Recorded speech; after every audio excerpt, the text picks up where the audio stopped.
So Montessori is really a practice of teaching the whole child in every aspect, not just the academic piece.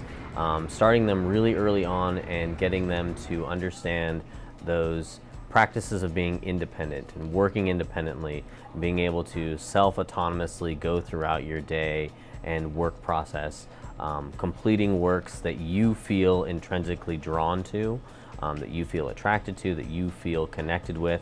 We are one of the largest public Montessori schools in the world. We house one of the biggest programs in the United States. And that's something that I think speaks volume to a resource within Decatur Public Schools. I think having something like this available to our students, free, part of our public education students, access available to every student who is involved in Decatur Public Schools is incredible. And it's something that is just not really duplicated many places in the world. And we are very fortunate to have that within our program here. I think that Montessori, the thing that makes us really different from other education systems is that we're following the child. So we're learning very early on by seeing what things they gravitate toward off the shelves, what their interests are. Not everybody's going to be interested in letters the same day. Not everybody's going to be interested in numbers the same time.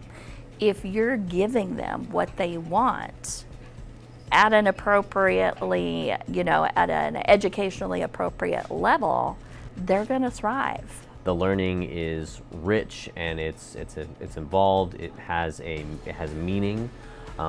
So like when we were in a classroom earlier, we saw students, the teacher dismissed the students, and after she dismissed them, every student got up and they knew exactly what the process was.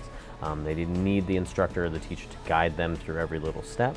They knew where materials were, they knew exactly the process to get started.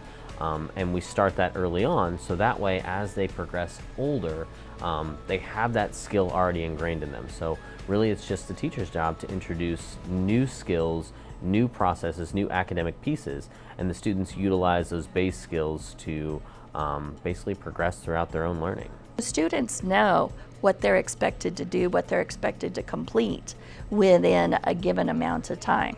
Now, when we're first starting in early childhood classrooms, we're learning how to sit.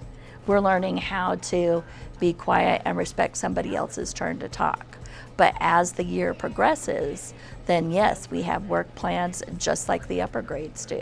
If you come into a Montessori class that's functioning the way it should, it should take you a while to find the teacher, because they're going to be down on the floor moving quietly as they model how they want their students to work and moving from place to place to see how people are doing with the projects they're working on. Engaged learning is the key here. If you're engaged in something, you're less likely to be distracted or to distract others.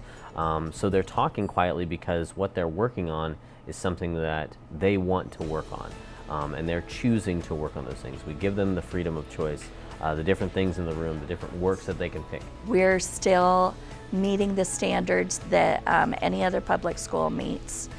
The way Maria Montessori does math, for example, is we learn addition, then we learn multiplication, then we go into subtraction and division. We endeavor to be as true to Montessori as we can. We still have standards we have to answer to. I love my kids. I don't have my own kids, so I get to borrow my family's kids for 3 years. I like that part of Montessori as well, where we're really making connections with our families and with our children. So to me, those connections are forever.